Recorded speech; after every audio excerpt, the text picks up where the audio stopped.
पहलगाम मध्ये जो काल दहशतवादी हल्ला झाला त्याच्यानंतर आपल्याला माहिती आहे की आपल्या राज्यातील मोठ्या संख्येने पर्यटक त्या ठिकाणी अडकलेत। पुणे असेल, मुंबई असेल, नागपूर आहे, वर्धा, अशा अनेक जिल्ह्यातले लोक त्या ठिकाणी अडकलेले आहेत। कालपासून सातत्याने आम्ही सगळेच माननीय मुख्यमंत्री देवेंद्रजी असतील, आमची सगळी टीम असेल, या लोकांच्या संपर्कात आहोत आणि लवकरात लवकर त्या लोकांना महाराष्ट्रामध्ये परत यायचंय।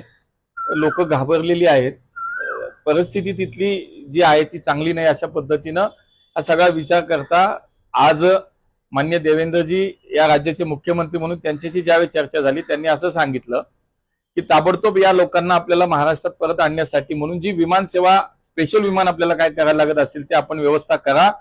महाराष्ट्र सरकार त्याचा सगळा खर्च करेल आणि तातडीनं याच्यामध्ये कारवाई झाली पाहिजे। आपण सगळ्यांनी मिळून त्याच्यामध्ये प्रयत्न केला।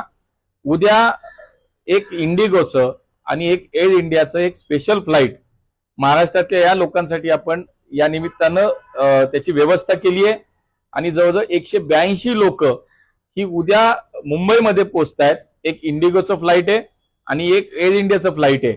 182 लोक याच्यामध्ये येतात। राहिलेली अनेक लोक जी आहेत त्यांची सुद्धा यादी आम्ही तयार करतोय, त्या लोकांशी संपर्क करतोय, त्यांचे आयडी प्रूफ जमा करतोय आणि त्यांना सुद्धा लगेच परवा काही आपल्याला फ्लाईट्स याच्यामध्ये अजून स्पेशल फ्लाईट करायची का याच्या संदर्भातलं सुद्धा नियोजन चालू आहे आणि अजून जवळपास 100 ते 150 लोक ही राहण्याची शक्यता आहे, त्यांच्याशी सुद्धा चर्चा चालू आहे आणि परवा पण परत याच अनुषंगानं अजून आपल्याला स्पेशल फ्लाईट करायची आणि राहिलेल्या लोकांना पण परत आणायचं।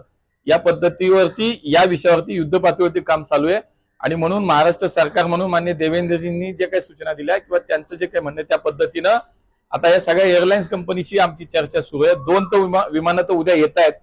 आमच्या सगळ्या सिव्हिल एव्हिएशन मिनिस्ट्रीच्या माध्यमातून कोऑर्डिनेशन चालू आहे, विमान कंपनीशी आम्ही बोलतोय आज। त्यामुळे उद्या तर नक्कीच 182 लोक येत आहेत आणि राहिलेली लोक ही परवा तेव्हा 2 दिवसात उर्वरित सगळ्या लोकांना सुरक्षितपणे महाराष्ट्रात आणण्याचं